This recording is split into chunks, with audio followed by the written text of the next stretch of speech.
নমস্কার, আমি সুস্মিতা। আমরা আছি একেবি টিভির স্বাস্থ্য কথায়। আমরা সবাই জানি হেলথ ইজ ওয়েলথ, মানে স্বাস্থ্যই সম্পদ। কিন্তু এই স্বাস্থ্য অনেক সময়ই আমাদের হানি হয়, আমাদের স্বাস্থ্য হানি হয়। তার কারণ কি? তার কারণ হচ্ছে আমাদের লাইফস্টাইল, আমাদের খাদ্যের অভ্যাস। তার সাথে আরেকটি কিন্তু আছে জড়িত, সেটা হচ্ছে নেশা, বা স্পেসিফিক্যালি যদি আমি বলতে চাই তাহলে বলবো ড্রাগস এডিকশান।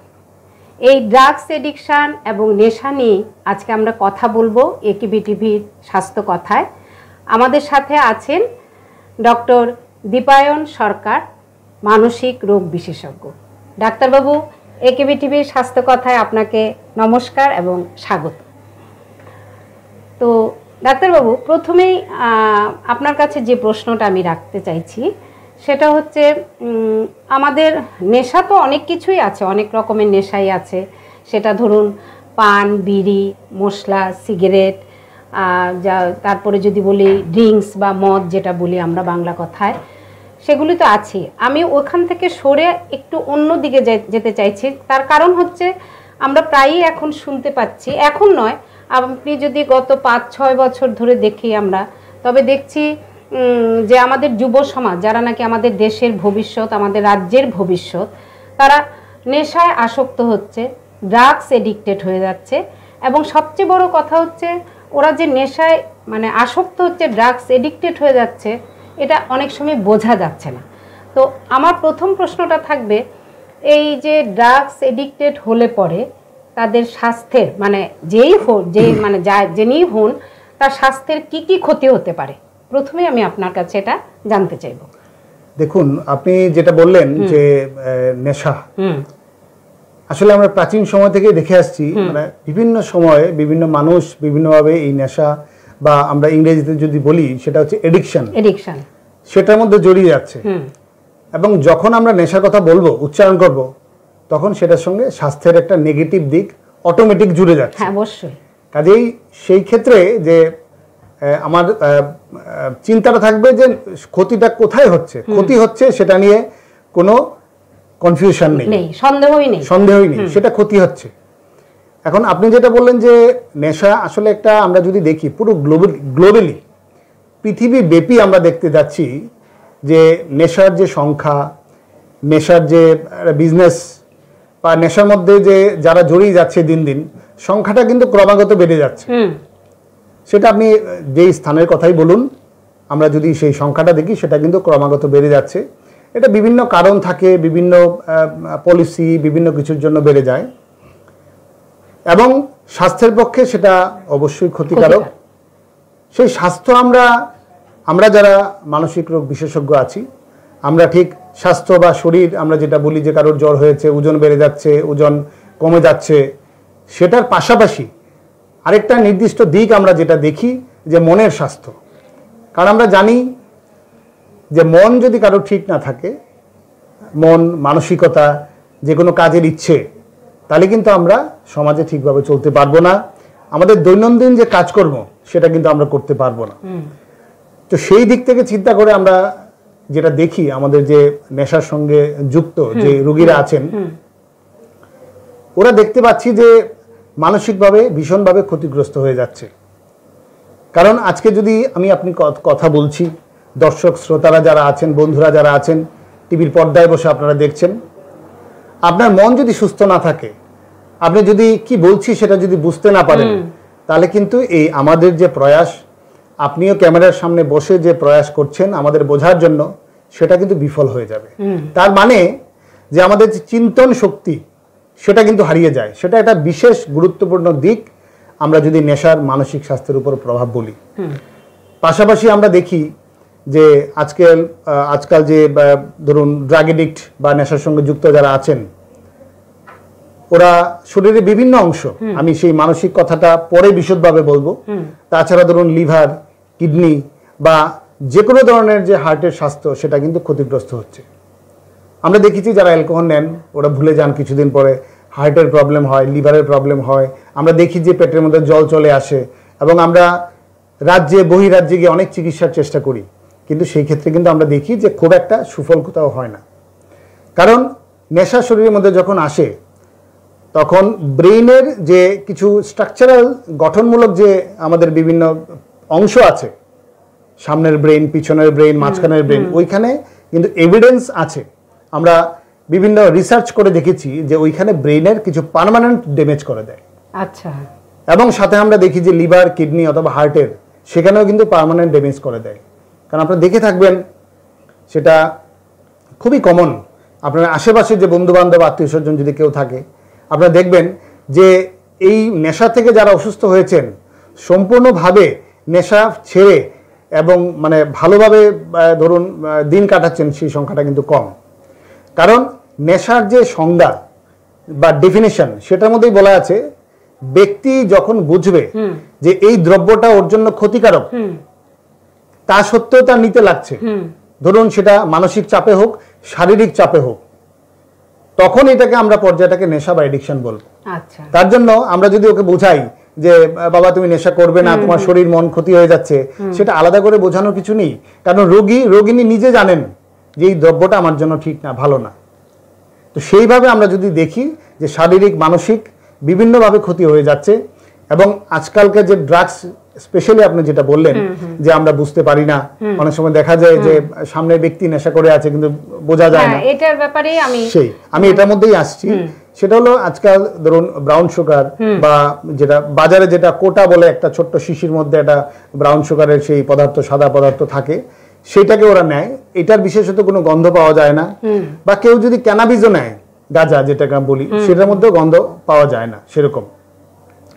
তো এই নেশা আপনি কি করে বুঝবেন, আপনার যে প্রশ্নটা ছিল, সেটা হলো ওদের আচার আচরণ, বিহেভিয়ার, সেটাকে আমাদের দেখতে হবে। কিরকম? ধরুন একটা কলেজে পড়ে, স্কুলে পড়ে, বা একটা খুব ইয়ং অ্যাডাল্ট, ওর যে চলাফেরা ছিল 6 মাস আগে যেমন ছিল, মা বাবার সঙ্গে কথা বলা, দিনে ঘরে যখন আসবে ওদের সঙ্গে বসে একটু টিভি দেখা, ওদের সঙ্গে বসে একটু আড্ডা দেওয়া, একটু চা মুড়ি বিস্কিট খাওয়া, দেখবেন ওই সময়ে হঠাৎ করে সেই ব্যক্তির আমূল পরিবর্তন হয়ে গেছে। দেখা যাচ্ছে যে ঘরে এসে বেশি সময় থাকছে না, হয়তো কিছু মানে আগের যে বন্ধু বান্ধব ছিল ওদের সঙ্গে চলাফেরা করছে না, কিছু নতুন বন্ধু বান্ধব মানে ও পেয়েছে, কারণ ছাড়া সময় অসময়ে বেরিয়ে যাচ্ছে, এবং কারণ ছাড়া আপনার থেকে টাকা নিয়ে নিচ্ছে। কারণ যে নেশার কথা আপনি বলছেন সেটা অত্যন্ত দামি নেশা আমি বলবো, কারণ প্রতি ব্যক্তির কমপক্ষে দিনে ন্যূনতম 500 থেকে 1000 টাকা প্রতিদিনের খরচ, সে সামর্থ্য তার থাকুক অথবা না থাকুক। কারণটা হলো যখন নেশাটা নেবে, দেখা যাবে যে কিছুক্ষণের মধ্যেই, ধরুন 5 থেকে 6 ঘন্টার মধ্যেই শরীর থেকে নেশাটা যখন বেরিয়ে যাবে, তখন ওর মধ্যে একটা সিভিয়ার একটা উইথড্রয়াল সিম্পটম হয়, যেটাকে এটা মানে জানতে চাইছি আমি, যে মানে সে ধরুন মানে এটা বডিতে নিল, নেওয়ার তো বিভিন্ন প্রসেস আছে নিশ্চয়ই, বিভিন্ন প্রসেস আছে। এটা কি বা প্রসেসে মানে এটা দেখুন, মূলত এই আপনি যেটা ড্রাগ বলছেন, আসলে ড্রাগ কথাটা তো আমরা ওষুধকেও বুঝাই, কিন্তু আমরা যে আলোচনার বিষয় সেটা হচ্ছে ড্রাগ মানে নেশা হিসেবে আমরা আসলে যে কোনো ড্রাগই যদি যখন আমার শরীরে যতটুকু দরকার তার থেকে যদি আমি বেশি পরিমাণে নেই, তখনই সেটা হলো এটা অন্য বিষয়। যেমন আমরা ওষুধকে ড্রাগ বলি, সেটা না, আমি বলছি মূলত আমরা ড্রাগ বলতে আজকে যেটা আলোচনা যেটা বোঝাতে চাইছি সেটা হচ্ছে নেশাকে আমরা বোঝাচ্ছি। সেই নেশাটা যেটা ব্রাউন সুগার বা যে সাদা পদার্থ হিসেবে সেটা পাওয়া যায়, সেটা মূলত 2 ধরনের নিয়ে থাকে। একটা হচ্ছে সে একটা ইনজেকশনের মাধ্যমে আইভি ড্রাগ হিসেবে হাতের মধ্যে নেয় বা যে কোনো ভেনে নেয়। আরেকটা হচ্ছে ওরা সেটাকে একটা মানে কাগজের মধ্যে নিয়ে সেটাকে একটা কোথাও একটা হিট দিয়ে সেটা যে ধোঁয়াটা হয় সেটা মুখ দিয়ে ইনহেল করে মুখ দিয়ে নেয়। এই মূলত এই 2 প্রকারে নেওয়া যায়। এখন দুটোই ক্ষতিকারক। অনেক সময় আমরা রোগীরা দেখি যারা আসে, কাউকে বলি তুমি কি ইনজেকশন নিয়েছো, বলে না ডাক্তারবাবু আমি ইনজেকশন কখনো নেইনি। তা আমি বোঝানোর চেষ্টা করি তুমি ইনজেকশন নাও অথবা ধোয়া দিয়ে নাও, মূল দ্রব্যটা কিন্তু সেম। আচ্ছা, শুধু ইনজেকশন নিলে সেখানে আমার যে বাকি যে কিছু সংক্রামক ব্যাধি আমরা খবরের কাগজে দেখি প্রত্যেকদিন, আমাদের HIV রোগ বেড়ে যাচ্ছে, হেপাটাইটিস C রোগ বেড়ে যাচ্ছে, হেপাটাইটিস B রোগ বেড়ে যাচ্ছে, সেইগুলো একজন থেকে আরেকজন নিয়ে থাকে। কারণ আমরা দেখি যখন ওরা নেয় তখন মূলত 2-4 জন বন্ধু থাকে একসঙ্গে, ওরা এটাকে একসঙ্গে ডিজলভ করে, আমি একটু নিলাম, তুই একটু নিলি, ও একটু নিল, তারপর আবার সেকেন্ড রাউন্ড হয়। তাহলে কি হয়, এক ব্যক্তির মধ্যে যদি সেই জীবাণুটা থাকে সেটা একদম 100% সম্ভাবনা আছে যে প্রত্যেকটা মানুষের মধ্যে ছড়াবে। সেই 1 থেকে 2, 2 থেকে 4 সেই হিসাব করলে আমি দেখব যে এক ব্যক্তি প্রতিদিন মানে কিছুদিনের মধ্যেই অসংখ্য মানুষের মধ্যে ছড়িয়ে দিচ্ছে। কারণ আমরা দেখেছি, আমরা যে রোগীরা হাসপাতালে আসে যে প্রায় একটা বেশিরভাগ অংশ আমরা যখন রক্ত পরীক্ষা করি হেপাটাইটিস সি অথবা এইচআইভি রোগ পাওয়া যায়। হেপাটাইটিস বিটা আমরা কম পাই, কারণ হেপাটাইটিস বি একটা ভ্যাকসিনেশনে চলে আসছে, আমাদের সরকারেরও ভ্যাকসিনেশন প্রকল্পের মধ্যে এটা আছে, বা এটার জন্য ভ্যাকসিন পাওয়া যায়, প্রতিরোধ করার মতো টিকা পাওয়া যায়। কিন্তু হেপাটাইটিস সি অথবা এইচআইভির জন্য সারা বিশ্ব জানে সেখানে কোনো টিকা নেই। এইচআইভি থেকে কি হয়, এইডস রোগ হয়, আমরা সবাই জানি, আমাদের ইমিউন পাওয়ার কমে যায়। হেপাটাইটিস সি থেকে লিভার ক্যান্সার অথবা লিভারের নানা রোগ দেখা দেয়। কাজেই সেই ক্ষেত্রে সেই দুটো জিনিস শারীরিক মানসিকভাবে সাংঘাতিকভাবে আমাদের ক্ষতি করছে। এবং আমরা যারা শ্রোতা বন্ধুরা যারা এখানে আছেন বা দর্শক বন্ধুরা যারা আছেন, আপনাদের প্রতি একটাই উদ্দেশ্য আমার বলার থাকবে যে আপনারা যদি নিজেদের ভাই বোন ছেলে মেয়ে বা কারোর মধ্যে যদি এই ধরনের হঠাৎ করে আচমকা এটা আমূল পরিবর্তন ব্যবহারের মধ্যে দেখেন, যে ঘর থেকে টাকা বেশি করে নিয়ে যাচ্ছে, কোনোদিন বাইক ঠিক করাবো, কোনোদিন মোবাইল নষ্ট হয়ে গেছে এটাকে ঠিক করাবো, বা মোবাইল চুরি হয়ে গেছে সেটাকে আনবো, কথা বলে নেবে। কারণ কি, ওর মধ্যে একটা সাংঘাতিক ধরনের ক্রেভিং হয়, সাফারিং হয়, উইথড্রল সিম্পটম হয়। কিরকম, শরীরে প্রচন্ড ঘাম হয়ে যায়, সমস্ত শরীরে সাংঘাতিক ব্যথা যতক্ষণ নিতে না পারছে, তখন সেই ব্যক্তি কোনো না কোনো উপায়ে সে টাকা নেবেই, নিতেই লাগবে, সেটাকে আমরা আটকে রাখতে পারবো না। কাজেই সেই ক্ষেত্রে সেই নেশাটুকু যেটা আছে সেটাকে প্রাথমিক অবস্থায় মা বাবারা যদি আপনারা বোঝেন, তাহলে আমি বলবো যে শাসন করে সেটাকে কমানো যাবে না, ওদের সঙ্গে বসে কথা বলুন। কারণ ওদের না নিলে যে শারীরিক সমস্যাটা হয় সেটাকে কিন্তু কথার মধ্যে দিয়ে আমরা আটকাতে পারবো না। যে আমি বললাম না ভাই তুমি নিও না, সেটা পারবে না। সেটা অন্যান্য নেশার ক্ষেত্রে কম, কিন্তু আপনি যে ড্রাগসের কথা বলছেন, যে ব্রাউন সুগার বা কোটার কথা বলছেন, সেটার ক্ষেত্রে কিন্তু সেই উইথড্রল সিম্পটমটা সাংঘাতিক। সেই ক্ষেত্রে তার জন্য প্রয়োজন যে নির্দিষ্ট যে চিকিৎসা পরিষেবা, সেটা কিন্তু খুব প্রয়োজন, নালে কিন্তু আমরা সেটাকে আটকাতে পারবো না। তো এই চিকিৎসা পরিষেবার কথাটা আমরা একটু পরে আসছি, নিয়ে নিচ্ছে একটি ছোট্ট ব্রেক। সঙ্গে থাকুন আমাদের সাথে, একেবি টিভির স্বাস্থ্য কথা দেখতে থাকুন।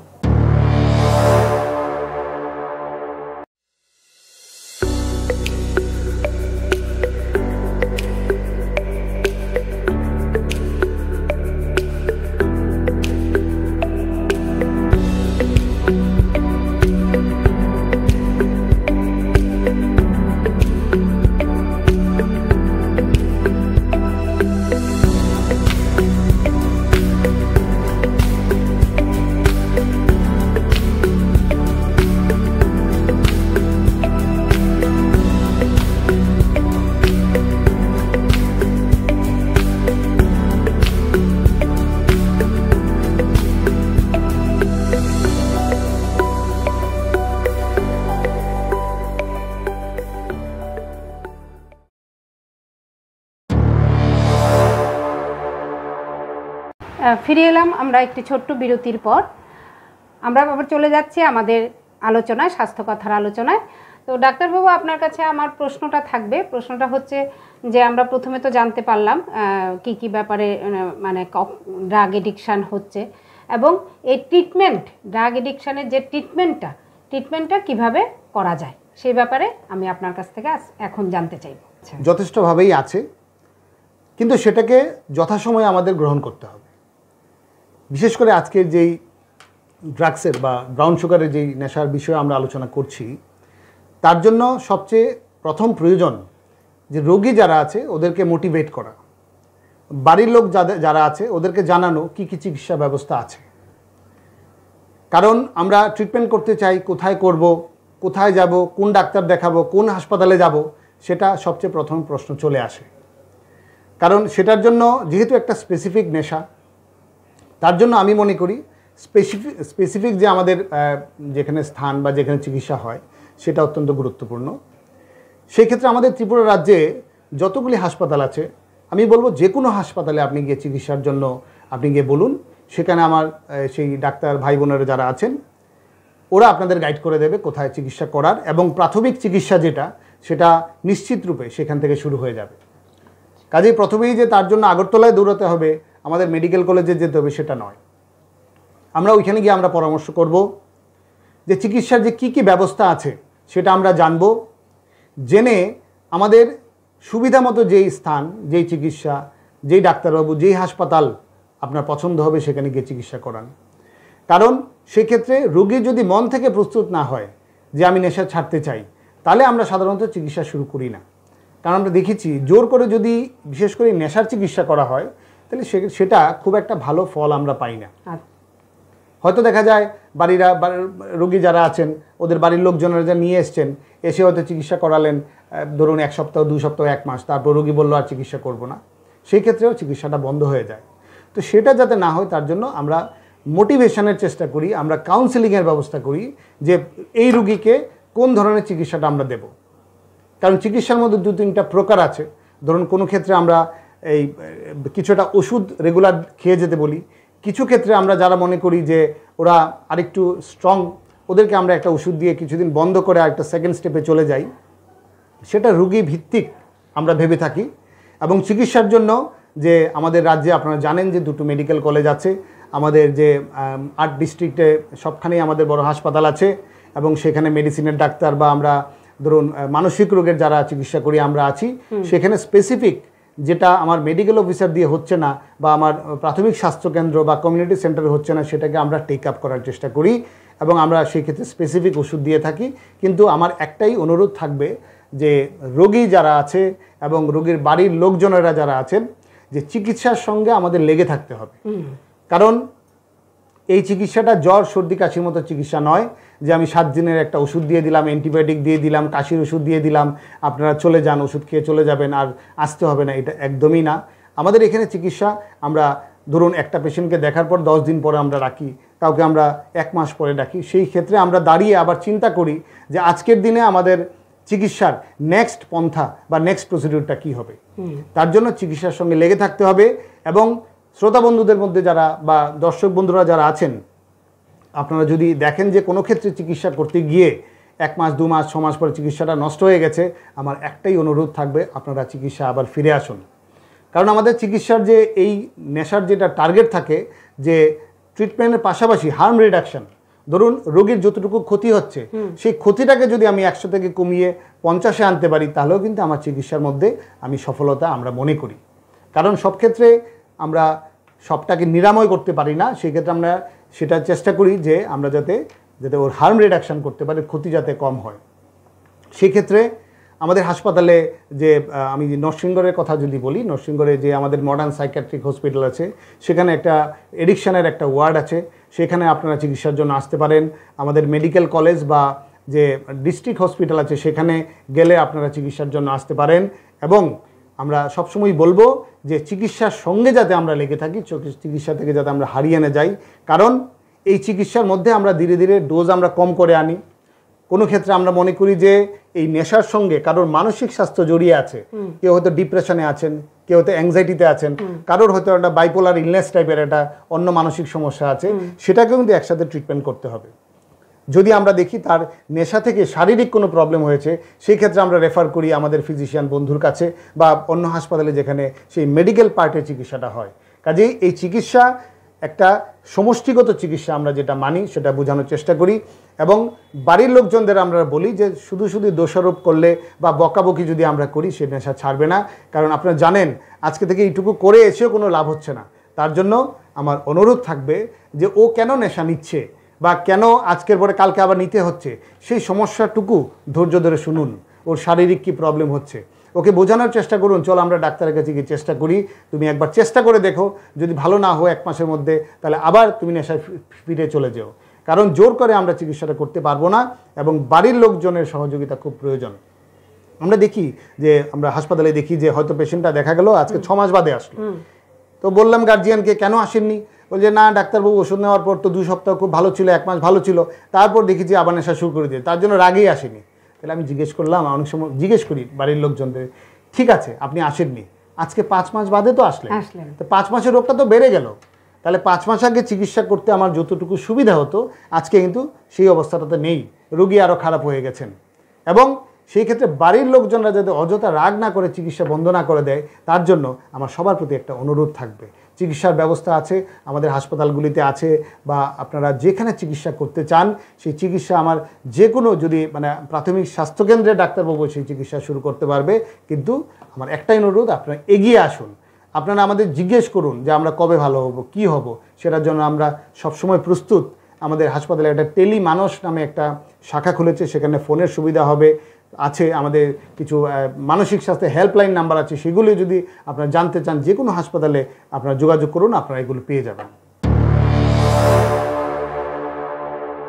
আমরা এতক্ষণ ডাক্তারবাবুর কাছ থেকে জানতে পারলাম বিভিন্ন এই যে ড্রাগ এডিকশানের বিভিন্ন ট্রিটমেন্টের কথা, কোনখানে হচ্ছে এবং কিভাবে করা যায়। তার মানে বোঝা যাচ্ছে যে প্রশাসনের তরফ থেকে বেশ দৃঢ় বিভিন্ন পদক্ষেপ নেওয়া হচ্ছে, কিন্তু তা সত্ত্বেও আমরা কিন্তু বিভিন্ন জায়গায় ড্রাগ এডিক্টেড ছেলে মেয়েদের দেখতে পাচ্ছি। তার মানে এবং দিনে দিনে এই সংখ্যাটা শুধু ত্রিপুরা রাজ্যে নয়, বিভিন্ন জায়গাতেই বেড়ে চলেছে। তো ডাক্তারবাবু, এ ব্যাপারে নিশ্চয়ই আমার মনে হচ্ছে প্রশাসন শুধু একলা কাজ করতে পারছে না, আমাদের গার্জিয়ান এবং আনুষঙ্গিক যারা আছেন, আত্মীয় স্বজন, বন্ধুবান্ধব, সবারই একটা ভূমিকা থেকে যাচ্ছে। এবং চিকিৎসক হিসেবেও আপনার একটা বার্তা যুব সমাজের প্রতি নিশ্চয়ই থাকছে। আমি সবটা মিলিয়ে আপনার কাছ থেকে এখন জানতে চাই। নিশ্চয়ই, সেটা আমি প্রথমেই আপনাকে বলবো। তাহলে একটু মানে আমি সায়েন্টিফিক বেসিস এডিকশনে কি হয় সেটা একটু বলতে চাই। সেটা হলো, আমরা যখন কোনো ধরনের নেশা নেই, সেই ক্ষেত্রে ওটা ব্রেনের মধ্যে গিয়ে একটা রিওয়ার্ড জায়গা থাকে শরীর আমাদের ব্রেনের মধ্যে, যে অত্যন্ত একটা আনন্দ পেয়েছে, শরীরে একটা খুব ভালো তৃপ্তি হয়েছে, সেই ধরনের কিছু মেসেজ ব্রেনে কোথাও লুকানো থাকে। তার জন্য ব্যক্তি যখন সেই নেশার সম্মুখীন আবার হয়, অথবা দেখা যায় যে নেশা আগে করেছিল বা ওই জায়গায় যদি কখনো যায়, তাহলে ওর শরীরের মধ্যে সেই ব্রেনের যে পার্টসগুলো, যে রিওয়ার্ড পাথওয়ে যেটা আছে, সেটা খুব দারুণভাবে অ্যাক্টিভেট হয়ে যায়। তখন ব্রেইনটা আমাদের শরীরকে চালাতে চেষ্টা করে এবং বলতে চেষ্টা করে, চলো আরেকবার আজকে একটু নিয়ে নিই। আমরা দেখেছি এই যে প্রভাব, সেটা এই ড্রাগসের বা ব্রাউন সুগার বা কোটার যে নেশাটা আমরা দেখে থাকি, সেটাকে অত্যন্ত বেশি। সেটা অন্য অ্যালকোহল বা ক্যানাবিস যদি হয়, বা ধরুন সেই টোবাকো, সিগারেট বা এগুলি যেগুলি আছে, এইগুলো থেকে বহু গুণ বেশি এই রিওয়ার্ড পাথওয়ে কাজ করে। তার জন্য সেটাকে ছাড়া আরও বেশি কষ্টকর। তার জন্য আমরা দেখি যে প্রত্যেক দিন খবরের কাগজে দেখি যে বিভিন্নভাবে প্রশাসন অনেক নেশা সিজ করছে। সরকারের বিভিন্ন পদক্ষেপ আমরা দেখতে পাই, ওরা নিরলস চেষ্টা করে যাচ্ছে আমি বলবো। তো সেই ক্ষেত্রেও কিন্তু আসলে সংখ্যাটা এত বেড়ে যাচ্ছে, তার জন্য আমরা এটাকে কন্ট্রোল করতে পারছি না। এবং নেশা ইটসেলফ, নেশার মধ্যেই এমন একটা গুণ লুকানো আছে, যেটার থেকে মানুষ সরে দাঁড়ানো, দূরে গিয়ে থাকা, সেটা খুব অসম্ভব হয়ে যাচ্ছে। সেটা একটা আমি কারণ হিসাবে আপনাকে বলবো। আমরা দেখেছি এই যে নেশা, কোনো ব্যক্তি যদি ধরুন বেশি না 3 থেকে 4 দিন 5 দিন ওরা যদি এই নেশাটা কোনো না কোনোভাবে নিয়ে নেয়, তাহলে আমি দেখতে পাবো যে 4র্থ দিন থেকে সে খুঁজতে থাকবে নেশাটা কোথায় পাওয়া যায়। সেটা অন্যান্য যে আমি ক্যানাবিস বলি বা অ্যালকোহল বলি, সেটার মধ্যে এত তাড়াতাড়ি নেশায় আসক্ত কেউ হয় না। তার জন্য এই যে নেশার যে প্রবণতা, সেটা কিন্তু বহুগুণ দিন দিন বেড়ে যাচ্ছে। এবার ধরুন কেউ ট্রিটমেন্ট করলো 1 মাস বা 2 মাস 3 মাস ট্রিটমেন্ট করে, সে মোটামুটি এখন একটু ভালো হয়েছে। সেই সময়ে চিকিৎসা করা অবস্থায় যদি কখনো, অথবা চিকিৎসা ছেড়ে দিয়েছে ভেবেছে আমি ভালো হয়ে গেছি, সেই অবস্থায় যদি কোনো নেশার বন্ধু বা নেশার স্থান বা একসঙ্গে হাতে বেশি টাকা পেয়ে গেল বিজনেস থেকে, তাহলে কিন্তু সঙ্গে সঙ্গে সেই রিওয়ার্ড মেকানিজম যেটা ব্রেনে, সেটা অ্যাক্টিভেট হয়ে যাবে। বলে দেবে ঠিক আছে এতদিন তো নাওনি, আজকে একটু নিয়ে নাও, বন্ধুর বাড়ি দিকে ঘুরে আসো, কালকে থেকে আবার নিও না ওষুধ খেও। কিন্তু সেই ক্ষেত্রে দেখা যায় একবার শুরু করেছে, আমাদের রেলের বগিগুলো যেমন একটার সঙ্গে একটা টেনে টেনে চলে আসে, এইভাবে করে পুরোটা নেশা আবার শুরু হয়ে যাচ্ছে। তার জন্য এই নেশাকে আটকানো, সেটা আরেকটা বড় চ্যালেঞ্জ সমাজের কাছে হয়েছে, প্রশাসনের ক্ষেত্রে হয়েছে, আমাদের যে আমরা চিকিৎসক বন্ধুরা যারা আছেন আমাদের কাছেও হয়েছে। তার জন্য সবচেয়ে আগে বুঝতে হবে যে দর্শক বন্ধুদের একটা কথাই আমি বলবো, যে নেশার সোর্স থেকে আপনারা দূরে থাকবেন। হয়তো যে বন্ধুর সঙ্গে নেশা করেছেন কখনো, এখন হয়তো সেই বন্ধুও নেশা ছেড়ে দিয়েছে, কিন্তু আমার অনুরোধ থাকবে যে আমি যাতে তার থেকে দূরে থাকি। কারণ ওর সঙ্গে থাকলে আমি যদি বসে একসঙ্গে চাও খাই, রেস্টুরেন্টে বসে আমি অন্য ভালো কিছুও খাই, হঠাৎ করে ব্রেইনের সেই যে পাথওয়েটা, যেই সেন্টারটা, সেটা কিন্তু আবার অ্যাক্টিভেট হয়ে যেতে পারে, মানে মেসেজ যাবে। তার জন্য আমি বলবো যে সেই স্থান, সেই বন্ধু বান্ধব, সেই যে একটা অ্যাটমসফিয়ার, সেটা থেকে, এনভায়রনমেন্ট থেকে আপনারা দূরে থাকুন। কারণ সেটা একদিন যদি নেন আবার শুরু হয়ে যাবে, এবং জীবনে প্রথমবার কেউ যদি নেয়, তাহলে সেই ক্ষেত্রে যদি 3 দিনও নেয় 4 দিনও নেয়, আমরা দেখেছি যে বিভিন্নভাবে নেশাগুলি আবার শুরু হয়ে যায়, বেড়ে যায়, এবং সেই ক্ষেত্রে আর্থিক, শারীরিক, মানসিক সব ক্ষতি আমরা যেটা দেখেছি, আমরা দেখে থাকি। কারণ আমরা দেখে থাকি রোগী যখন আসে, তুমি ভাই কি করতে, তুমি বলো না আমি তো এই কাজটা করতাম। তাহলে গার্জিয়ানকে যখন জিজ্ঞেস করি এই কাজটা করছে এখন, না স্যার 3 মাস ধরে 4 মাস ধরে তো বন্ধ। তাহলে ইনকামও নেই, আবার নেশার জন্য টাকাও আমার লাগছে। এই যে একটা দুবিধার মধ্যে পড়ে যায়, তার স্বরূপও কিন্তু আমরা দেখি যে একটা ক্রিমিনাল অ্যাক্টিভিটি বেড়ে যায়। কারণ ওর টাকা লাগবে, ওর চিন্তাই করতে হবে, ওর এখানে কিছু একটা অসামাজিক কার্যকলাপ করতে হবে যাতে টাকাটা সে পায়। সেই ক্ষেত্রে সেটা কিন্তু আমরা যেটা দেখি সেটা অত্যন্ত গুরুত্বপূর্ণ। সেই ক্ষেত্রে আমি শ্রোতা বন্ধুদের আরেকবার বলবো, দর্শক বন্ধুরা যারা আছেন, যে আপনারা সেই নেশা সম্পর্কে আপনারা নিশ্চয়ই আমাদের কাছে আসবেন, বা বিভিন্ন কাউন্সিলররা আছেন, হাসপাতাল আছে, বা বিভিন্ন পিআরআই বডিজ, বা ধরুন আজকে প্রশাসনের সঙ্গে যুক্ত যারা আছেন, প্রত্যেক ক্ষেত্রে আমাদের বার্তা দেওয়া আছে যে এই ক্ষেত্রে যদি এই ধরনের কোনো রোগী চিহ্নিত হয়, যাতে ওদেরকে হাসপাতালে চিকিৎসার জন্য নিয়ে আসে। কারণ এই নেশার চিকিৎসা যেখানেই হচ্ছে, বেশিরভাগ ক্ষেত্রেই সেটা কিন্তু সরকার থেকে ওষুধ দেওয়া হচ্ছে, বিভিন্নভাবে আমরা সাহায্য করছি, রক্ত পরীক্ষা ত্রিপুরা রাজ্যের বিভিন্ন জায়গায় করা হচ্ছে।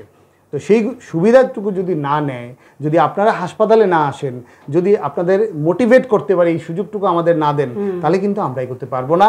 তাই এই নেশাটাকে ছাড়াতে গেলে আপনাদের যারা দর্শক বন্ধুরা যারা আছেন, পরিবার পরিজনেরা যারা আছেন, সামাজিক বন্ধুরা যারা আছেন, রাজনৈতিক বিভিন্ন লেভেলের যারা আপনারা কাজ করছেন, সবার প্রতি আমার একটাই অনুরোধ থাকবে যে এই নেশা আমরা একা পারবো না।